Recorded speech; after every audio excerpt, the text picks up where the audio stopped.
welcome to another episode of Boat in the Bonnet. My name is Frans and I am building an Iain Oughtred Guillemot traditional dinghy. In this episode I will show you how I made the upper rubbing strakes. In the previous episode you could see how I made 6 battens out of a mahogany board. 2 were used to make the lower rubbing strakes. 4 battens were meant for making the upper rubbing strakes.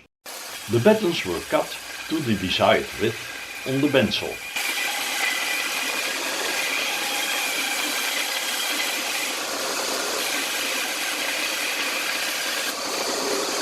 Two of the battens were given their L shape on the router table.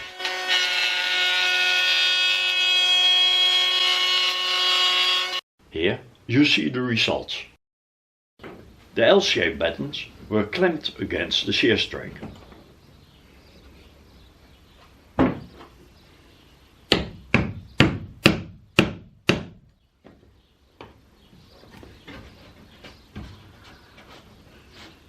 They were tapped into position, so there was no gap between the shear line and the inside of the L shape.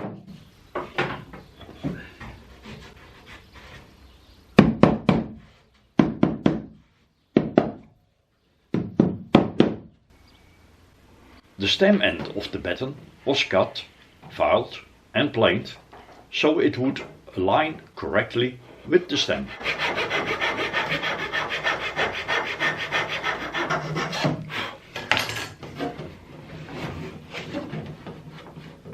More clamps were added. At one point the batten gave way a bit too much. The batten had to be repaired. At the port side the same procedure was followed. Here the batten didn't break. To prevent the wood clamps of being glued to the battens, all had to be taped.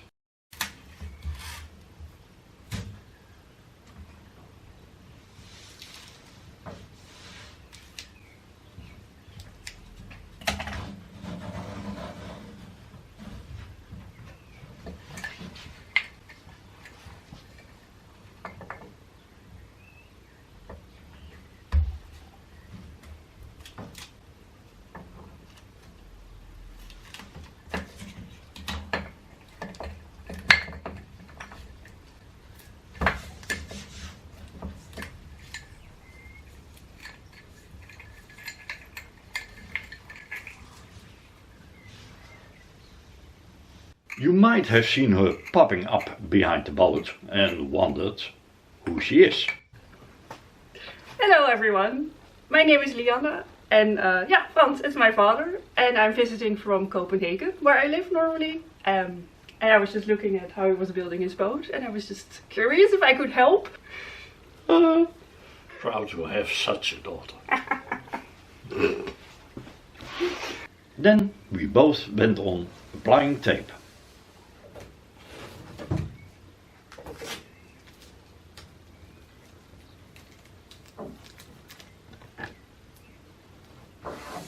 The L-shaped batten got tape applied to it also. A layer of clear epoxy was applied to the surfaces to be glued.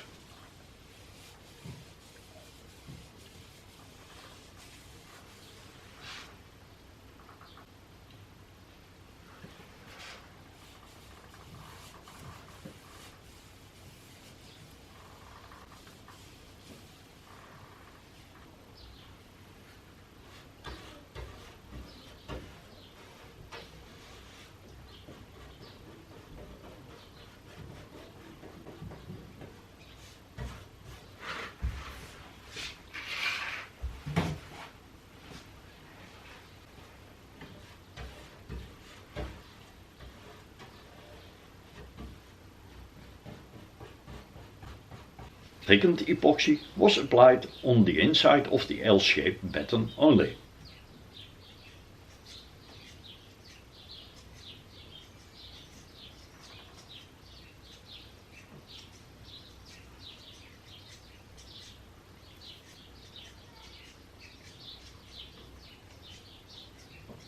Having done this, the batten was clamped against the shear strake. Next day the epoxy had cured and the clamps could be removed. The tapes were removed also, and the excess epoxy was scraped and chiseled from the surface. In the meantime, the broken batten was repaired. A dry fit was performed to see if the repair would hold. It did.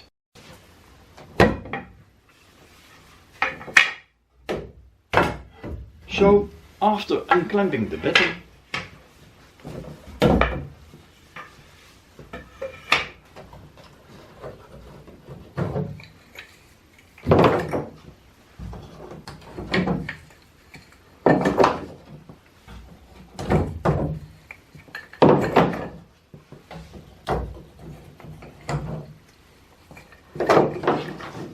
the process of applying clear and thickened epoxy was performed again, and the batten clamped back against the shear strake.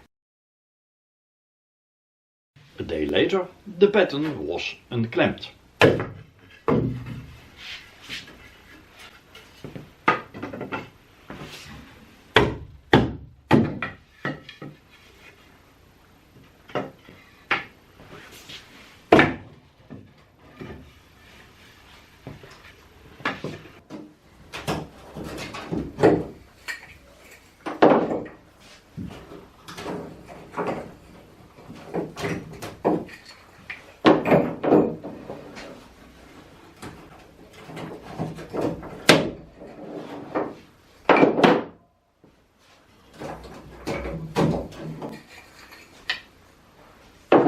Where possible, tape was torn off.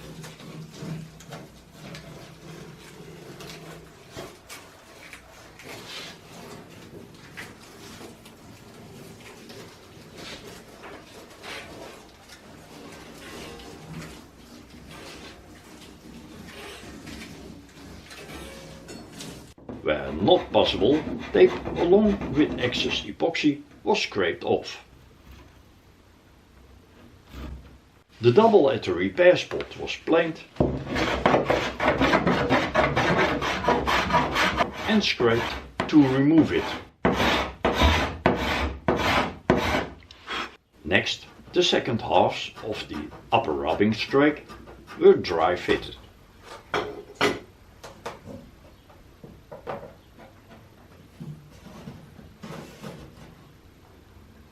Then the clamps were put in place.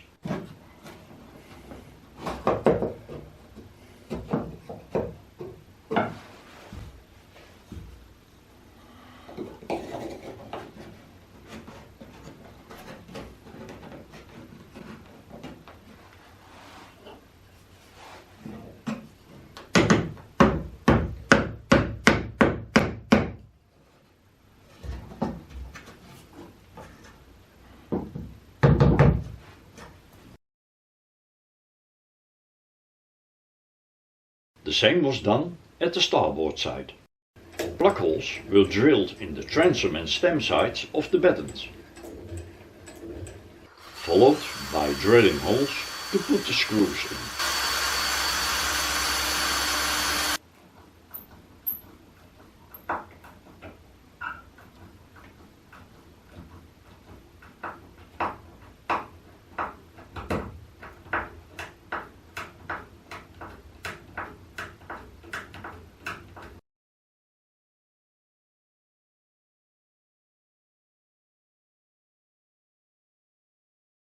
Having learned from the past, I made markings at the battens and the shear strakes. These made it easier to clamp the battens in place, starting at the middle of the hull instead of at the stem side. The battens were unclamped and the glue process was performed, starting with applying clear epoxy.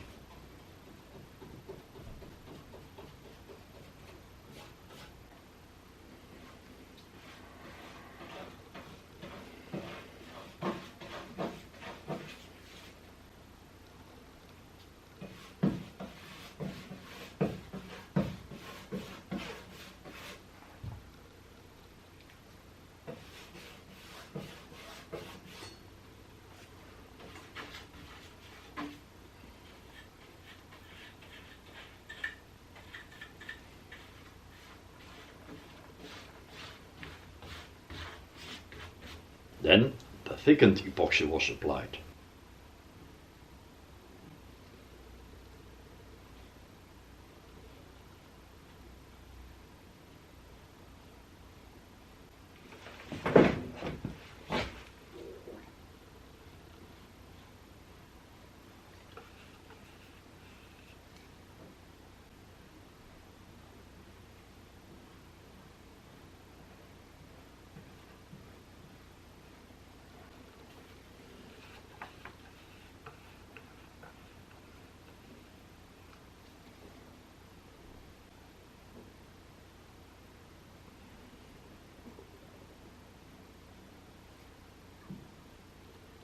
Starting at the middle of the hull, the batten was clamped.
As you can imagine, the same was done at the opposite side of the hull.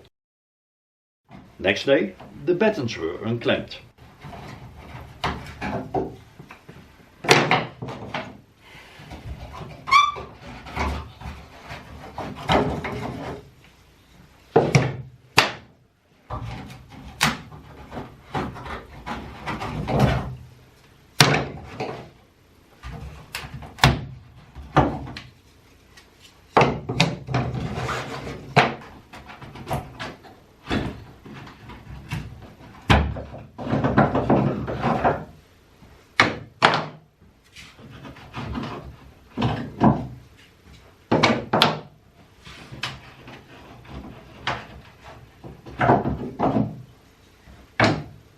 The plugs cut flush.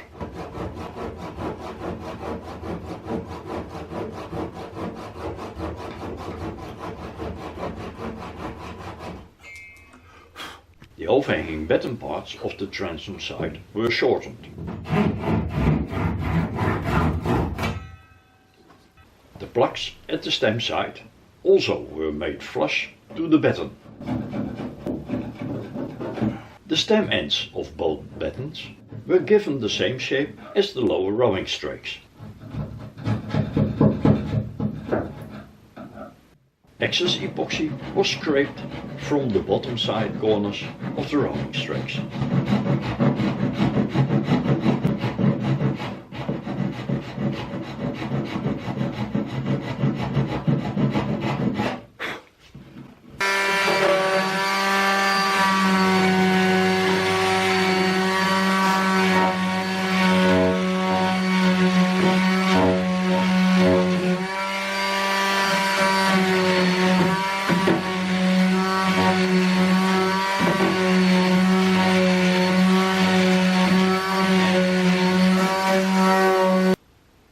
The rubbing strakes are installed and sanded, and the dust can settle down. Hope you liked this episode. Thank you for watching and see you next time.